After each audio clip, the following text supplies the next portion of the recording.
that my intake can be described by m hard particles that are coming in at angles, the points on the sphere, denoted by ck. So I minus the sum, k equals 1 to m, qk in, and then epsilon of z in k, z bar in k. In. So that's what I get from that second term, the hard term there, that J, the current, acting on any incoming hard particle, the mass of the electron, will just give the charge of that hard particle. And the factors of d squared have all canceled here.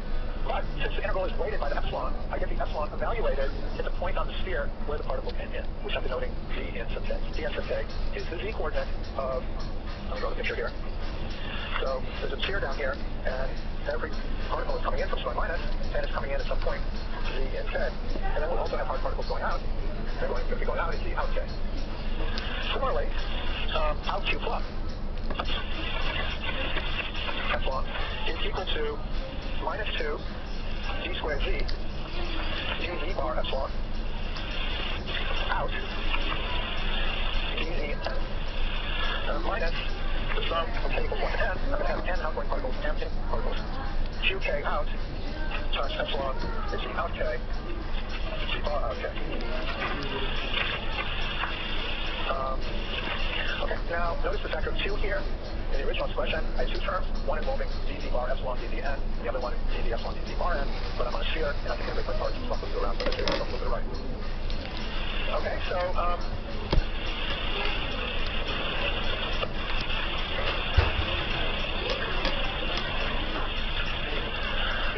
finally, we can write that as minus 2 d squared z dz bar epsilon dz out n s minus s and minus, where this depends on n depends on z, in is equal to the sum of k equals 1 to m qk in epsilon of zk in. I don't need to write something because I don't want that to be implicit. Minus the sum k equals 1 to n qk out epsilon evaluated at zk out times out s in.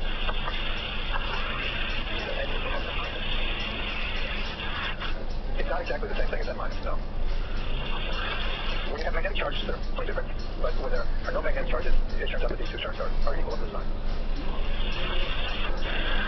Okay, so what is this now? So we have an infinite number of word identities for every function epsilon on the sphere, and they relate any s matrix element between any incoming and any outgoing state times some function, which would, I guess would be now the source factor, and that is equal to the same s matrix element with the insertion of some soft photons. Okay, so that is a very general relation, and it would be incredibly surprising if after, whatever it is now, 90 years of quantum electrodynamics, we discovered an infinite number of those relationships between scattering processes. And of course, we haven't done that. What we've done is we've rediscovered some relations which have been known for a long time, but were described using very different methods, using mode expansions and Parker diagrams.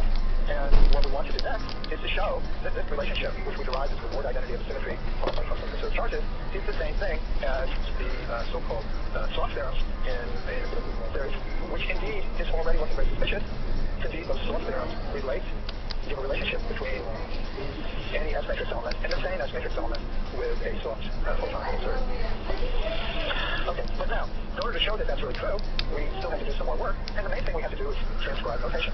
Because here, we just presented some things in a radically different way. We've characterized our particles by the points that they come in on the sphere at null infinity. We work in terms of advanced and retarded coordinates. We have this funny antipodal matching going on. And whereas in the usual investigations in quantum field theory, one always works in the basis of plane waves. So basically, we have to take this formula now and transform it in terms of, and rewrite it in terms of the plane waves.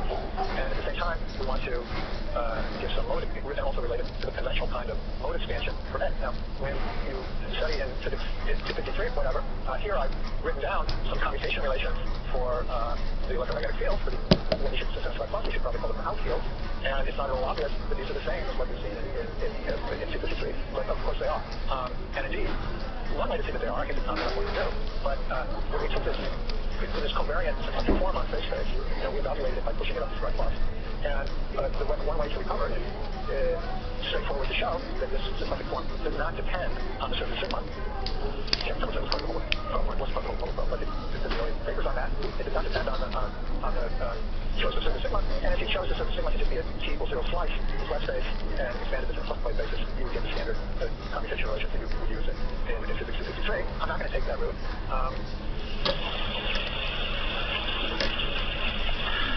So let me instead do this. So we're going to start by going back to the standard Cartesian coordinates for Minkowski space. And in physics 253, one writes a mu of x is equal to e times the sum over polarization, alpha equals plus or minus, integral cube cube over 2 pi cube, 1 over 2 omega, epsilon alpha, the polarization vector, star, of q. So epsilon has to be, so two polarization vectors which must be transverse to q, epsilon alpha to 0. They have a annihilation operator. So this would be the field on square plus a alpha out, which is a function of q, pi 4 vector q dot x, where q squared is equal to 0. So it's so omega squared minus q squared is equal to 0. E to the iq dot x, and then we have plus epsilon mu alpha of q alpha a alpha out of q dagger, the creation operator, e to the minus I q dot x. And then we have the a alpha out of q, a beta out of q prime dagger is equal to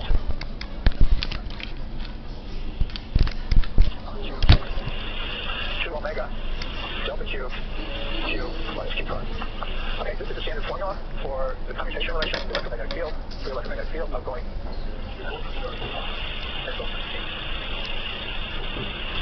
Sorry? No, everything is out. I'm just expanding the outgoing field here. Yeah, I guess I could have put. Well, no, S1 is a C. S1 is just a function of Q. A is an operator. A is a and a dagger operators.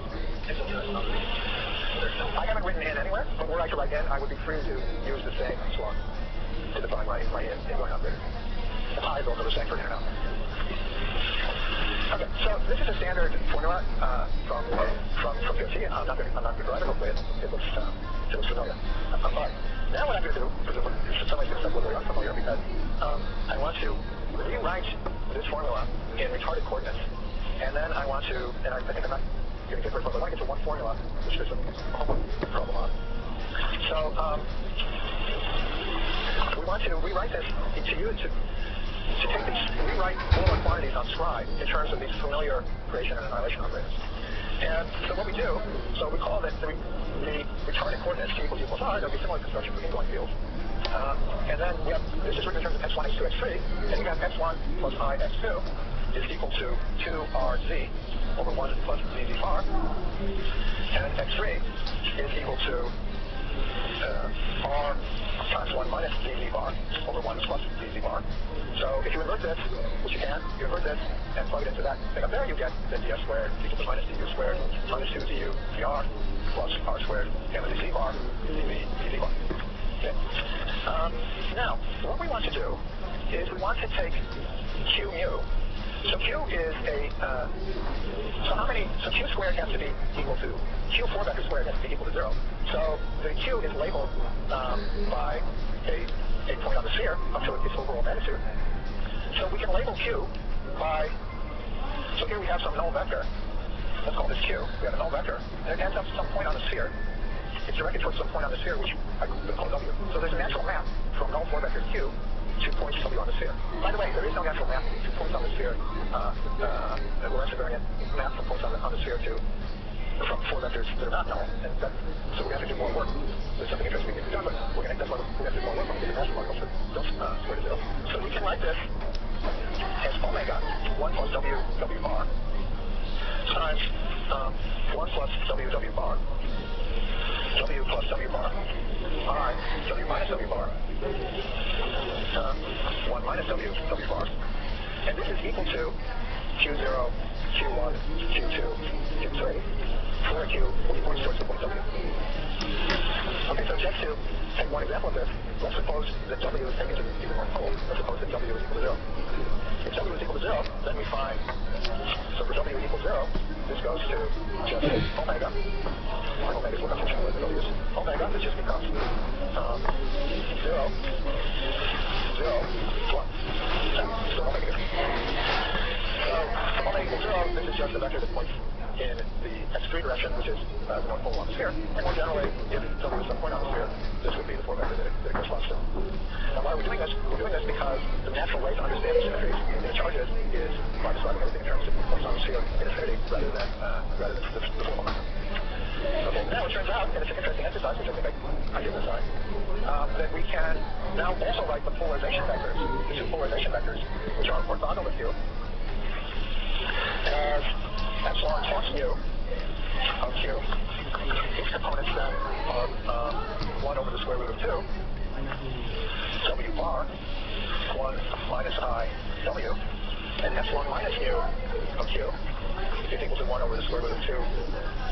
Just complex conjugate of this, W1 I W.